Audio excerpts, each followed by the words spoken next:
আসসালামু আলাইকুম প্রিয় দর্শক, অন্য মঞ্চের আলাপচারিতায় আপনাদের সকলকে আমন্ত্রণ জানাচ্ছি।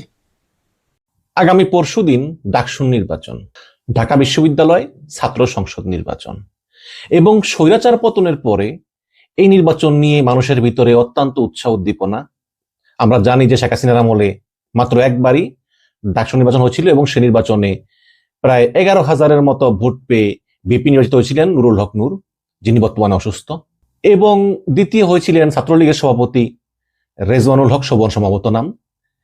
তো যাই হোক, ওই হিসাব ভিন্ন। এখন হাসিনা পালিয়েছে, একটি নতুন যুগে আমরা প্রবেশ করেছি এবং সেই সময়ে এই ডাকসু নির্বাচন নিয়ে অত্যন্ত উৎসাহ উদ্দীপনা লক্ষ্য করতেছি এবং বিভিন্ন প্যানেল জরিপ প্রকাশ করেছে, সেখানে দেখিয়েছে যে ছাত্র শিবিরের সাদিক কাইয়ুম তিনি সবার চেয়ে এগিয়ে, এবং বিভিন্ন জরিপ দেখিয়েছে ভিপি প্রার্থী পদে শিবিরের সাদিক কাইয়ুম সবার চেয়ে এগিয়ে, বিভিন্ন জরিপ বলতেছে।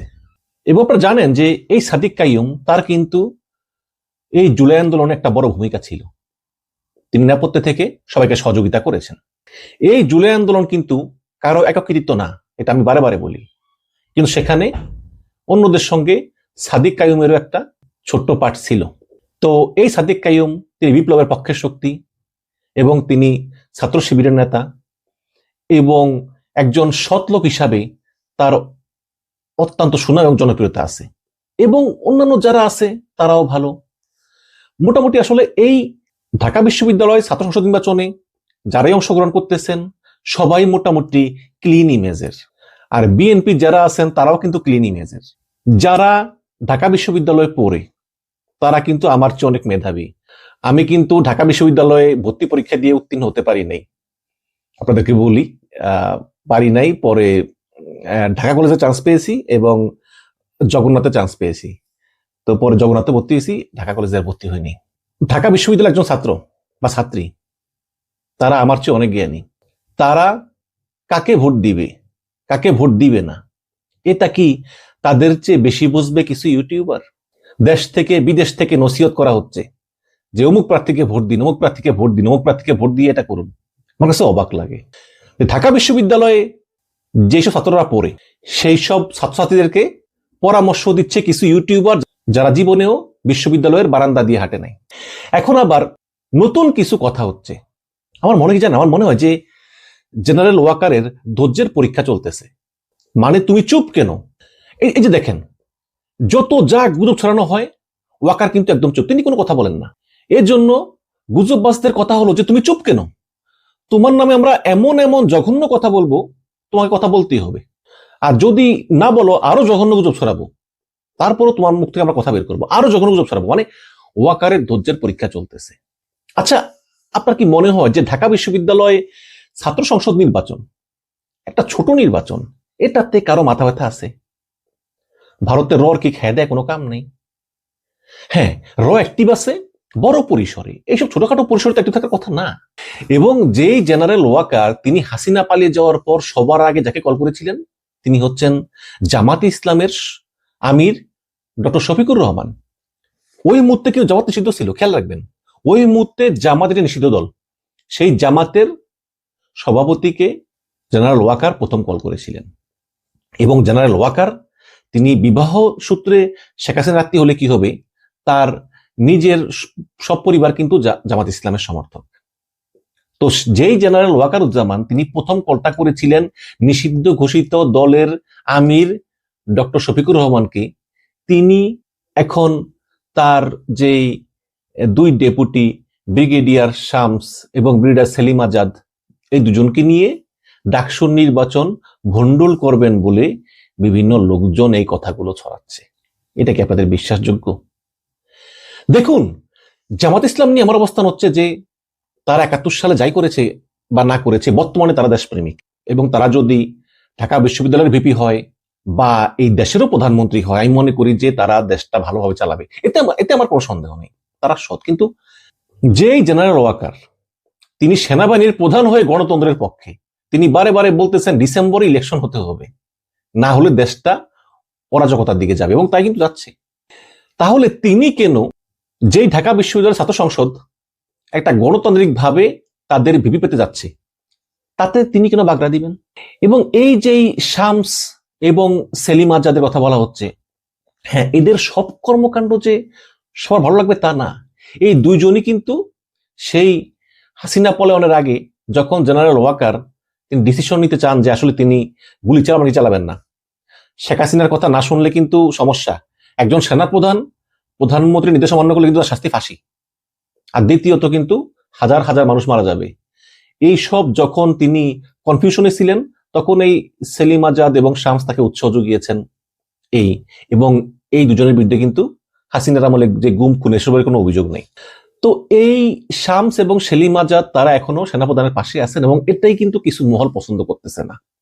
কিছু মহল চাইছিল যে সেনাবাহিনীকে নিয়ন্ত্রণ করতে পরোক্ষভাবে, কিন্তু সেটা ওয়াকার হতে দিচ্ছেন না। ওয়াকার কারো নাক গলানো পছন্দ করতেছে না, নিজে ডিসিশন নিচ্ছেন। এখন কিছু ভুলও আছে, যেমন ব্রিগেডিয়ার শামস, তাকে দায়ী করা হয় নুরুল হক নুরের উপর হামলায়। এখন এটা কেন করেছেন তিনি ভালো জানেন। এখন তাদের যুক্তি হয়তো বা আছে, যুক্তি হচ্ছে এরকম যে নূর তাদের অফিসের সামনে বসে যে সংবাদ সম্মেলন করার সময় আমরা হামলা চালিয়েছি, সেখানে নূর আসলে জাতীয় পার্টি অফিসের দিকে লং মার্চের ঘোষণা দিতেন, আমরা জানতাম। যুক্তি আছে, বাট যত যুক্তি হোক না কেন, একটা লোককে ভয় কিন্তু মারতে পারে না। সে এখন জীবন মৃত্যু সন্ধিক্ষণে, শর্ট টার্ম মেমোরি লস হচ্ছে, রক্তক্ষরণ হচ্ছে, এসব তো হচ্ছে।